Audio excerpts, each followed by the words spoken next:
জাপানের এই ফাঁদগুলোতে কোনোদিনও পা দিবেন না। লেখা রাখছে 200 টাকা দিয়ে লটারি ধরলে 5 কোটি টাকা দিব।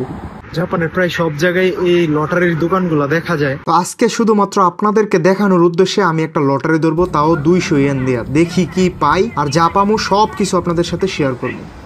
তো মূলত জাপানিজ ভাষায় এটারে বলে তাকারাকুজি। আগেও আমি দেখছি যে আমার ফ্রেন্ড সার্কেলরা এই গেমটা খেলে, তো আমার কখনো ইন্টারেস্ট হয় নাই। আমি যত সম্ভব পারি 100 হাত দূরে থাকার চেষ্টা করি, শুধুমাত্র আপনাদেরকে দেখানোর জন্য আজকে এই ভিডিওটা করা। তারপরে ওইখানে গিয়া সবচেয়ে কম দামি মানে 200 ইয়েন দিয়ে সেটা যেটা ওইটা নিয়ে নিলাম, যেটার প্রাইস মানি হচ্ছে 5 কোটি ইয়েন। তারপর একটা পেপার দিল, এই পেপারটা নাকি ঘষতে হইব, ঘষলে যদি 3টা পিকচার একই রকম থাকে তাইলে হচ্ছে গিয়ে সেটা আতারু, মানে তুমি উইন হইছো। কত টাকা উইন হইছো ওটা ওরাই বলবো, স্ক্যান করলেই অটোমেটিকলি ডিসপ্লেতে দেখায়। তারপরে ফাইনালি কত বড় ধান্দাবাজি, আমি 200 টাকা দিয়ে সেটা লটারি ধরছি, 200 টাকায় পাইছি। তাও আলহামদুলিল্লাহ যে আমার টাকাটা ব্যাকায় পড়ছে, আমি এবার বাসায় যাই, ওই টাকাটাও মায়ের যেতে পারতো। এই হচ্ছে জাপানের একটা সুন্দর স্ক্যাম।